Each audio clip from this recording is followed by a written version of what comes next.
Iran Israel के बीच जब जंग की आग भड़की थी तब लगा था ये जंग जल्द ही खत्म हो जाएगी। लेकिन 28 दिन बाद भी ईरान ना सिर्फ खड़ा है बल्कि पलटवार कर रहा है। यूनाइटेड स्टेट्स और इजराइल की भारी बमबारी के बावजूद कुछ ऐसे हथियार हैं जो अब भी खेल बदल रहे हैं। आखिर कौन से हैं ये 5 हथियार जो जंग का रुख बार बार पलट रहे हैं? पिछले 28 दिनों से ईरान पर यूएस और इजराइल की लगातार बमबारी जारी है। इन हमलों में मिसाइल लॉन्चर, सैन्य ठिकाने और हथियार फैक्ट्रियों को भारी नुकसान पहुंचाया गया है। इसके बावजूद ईरान की सैन्य ताकत पूरी तरह कमजोर नहीं पड़ी है। दरअसल उसकी कुछ उन्नत और रणनीतिक हथियार अब भी सक्रिय हैं और दुश्मनों के लिए बड़ी चुनौती बने हुए हैं। इन हथियारों की खासियत उनकी रफ्तार, सटीकता और छिपने की क्षमता है। यही वजह है कि आधुनिक डिफेंस सिस्टम के बावजूद इन्हें रोकना आसान बिल्कुल भी नहीं है। ईरान इनका इस्तेमाल करके लगातार जवाबी हमले कर रहा है और अपने विरोधियों पर दबाव बनाए हुए है। सबसे पहले बात करेंगे फतह हाइपरसोनिक मिसाइल की। यह मिसाइल बेहद तेज गति से उड़ती है और उड़ान के दौरान दिशा बदलने की क्षमता रखती है। आम मिसाइलें सीधी दिशा में जाती हैं, लेकिन फतह मिसाइल रास्ते में मोड़ लेकर दुश्मन के रडार को चमका दे सकती है। यही कारण है इसे रोकना बेहद मुश्किल हो जाता है। इन मिसाइलों को भूमिगत बंकरों में छिपा कर रखा जाता है और मोबाइल लॉन्चर के जरिए कहीं से भी दागा जा सकता है। दूसरा खतरनाक हथियार है ज़ोल्फगार बैलिस्टिक मिसाइल।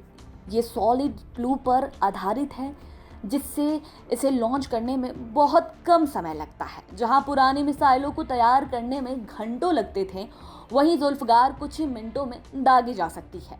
इसकी मारक क्षमता भी काफ़ी ज़्यादा है और ये भारी नुकसान पहुंचाने में सक्षम है। लगातार हमलों के बावजूद इसकी तैनाती जारी रहना विरोधियों के लिए चिंता का विषय बना हुआ है। तीसरा हथियार है शाहिद 136 ड्रोन, जिसे ईरान का सबसे किफ़ायती लेकिन बेहद प्रभावी हथियार माना जाता है।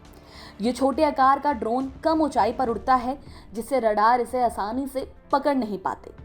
इसकी लागत बहुत कम होती है, लेकिन इसे रोकने के लिए महंगी इंटरसेप्टर मिसाइलों की ज़रूरत पड़ती है। ईरान इन ड्रोन का बड़े पैमाने पर उत्पादन कर रहा है और झुंड में भेजकर दुश्मन के डिफेंस सिस्टम को भ्रमित कर देता है। चौथा हथियार है Shahab 3 medium range ballistic missile. ये पुरानी ज़रूर है, लेकिन अभी भी काफ़ी प्रभावी है। इसकी रेंज लंबी है और ये एक साथ बड़े क्षेत्र को नुकसान पहुंचा सकती है। इसके वॉरहेड में क्लस्टर बम लगाए जा सकते हैं, जिससे एक हमले में कई जगहों पर तबाही मचती है। ये मिसाइल मोबाइल लॉन्चर पर आधारित है और आसानी से छिपाई जा सकती है। पांचवा और बेहद ताकतवर हथियार है खुर्रमशहर 4 बैलिस्टिक मिसाइल।